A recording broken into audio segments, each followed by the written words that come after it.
তো hello friend, welcome to Das Mitra 0.2 YouTube চ্যানেলের পক্ষ থেকে সকলকে জানাই স্বাগতম। তো আজকে আমরা আলোচনা করব শব্দ, পদ ও বাক্য নিয়ে। তো ভিডিওটি শুরু করার আগে একটি কথা বলবো, যিনারা এই চ্যানেলে ভিডিওগুলি দেখছেন তিনারা অবশ্যই চ্যানেলটিকে সাবস্ক্রাইব, লাইক ও শেয়ার করতে ভুলবেন না। তো প্রথমেই দেখে নেওয়া যাক শব্দ কাকে বলে। অর্থপূর্ণ ধ্বনি বা ধ্বনির সমষ্টিকে শব্দ বলে। অর্থপূর্ণ ধ্বনি বা ধ্বনির সমষ্টিকে শব্দ বলে।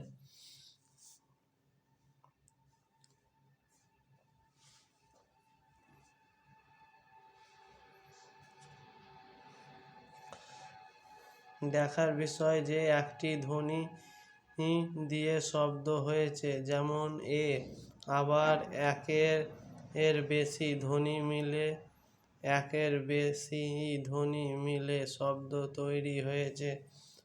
যেমন আমাদের, ওগা,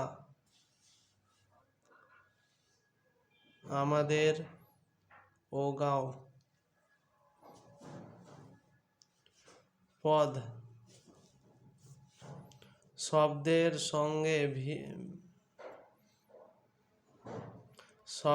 সঙ্গে বিভক্তি যোগ হলে তবেই শব্দ ও পদ হয়। শব্দের সঙ্গে বিভক্তি যোগ হলে তবেই শব্দ পদ হয়।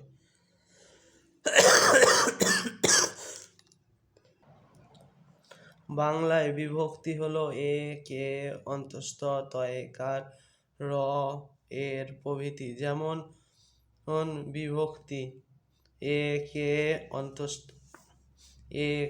অন্তস্থ তে র।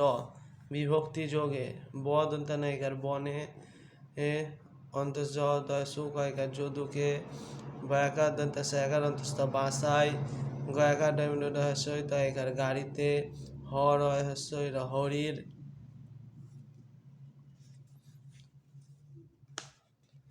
শব্দের সঙ্গে বিভক্তি যোগ হলে নাম পদ হয়। আবার ধাতুর সঙ্গে বিভক্তি যোগ হলে ক্রিয়াপদ। সূত্রের আকারে সাজালে এরকম দাঁড়ায়: শব্দ যোগ বিভক্তি সমান নাম পদ, ধাতু যোগ বিভক্তি সমান ক্রিয়াপদ। নিচের বাক্য ওটিকে ভাঙলে পদের ধারণা আরো পরিষ্কার হবে। যে বাবার কণ্ঠে বলল। শব্দ যোগ বিভক্তি সমান নাম পদ, সে যোগ শূন্য সে, বাবা যোগ কে বাবাকে, ক্ষীণ কণ্ঠ যোগ ক্ষীণ কণ্ঠে। ধাতু যোগ বিভক্তি সমান ক্রিয়াপদ, বল যোগ ল বলল।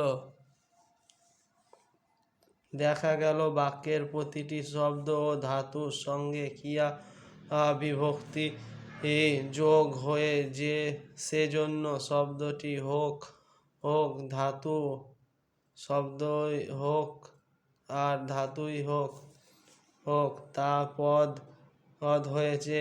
বিভক্তি শব্দ ও ধাতুকে পদে পরিণত করে বাক্য গড়েছে। সুতরাং বিভক্তি যুক্ত শব্দ বা ধাতুকে পদ বলা হয়। বিভক্তি যুক্ত শব্দ বা ধাতুকে পদ বলা হয়। কিংবা ব্যাকরণে এক ভাগ বা টুকরো কে পদ বলা হয়। কিংবা ব্যাকরণের এক ভাগ বা টুকরো কেও পদ বলা হয়। বাক্য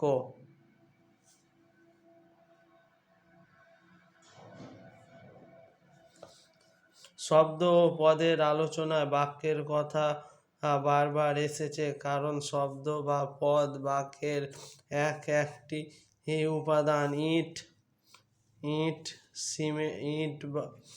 বালি, সিমেন্ট বাড়ি তৈরির জন্য যেমন উপাদান অনেকটাই তেমনি, তবে শব্দ বা পদ এ সমষ্টি বাক্য নয়। বাক্য হতে হলে এ মনের একটি ভাব সম্পূর্ণরূপে প্রকাশ হওয়া চাই।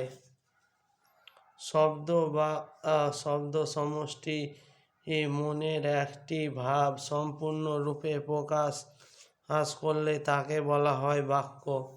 শব্দ বা শব্দ সমষ্টি মনের একটি ভাব সম্পূর্ণ রূপে প্রকাশ করলে তাকে বলা হয় বাক্য। যেমন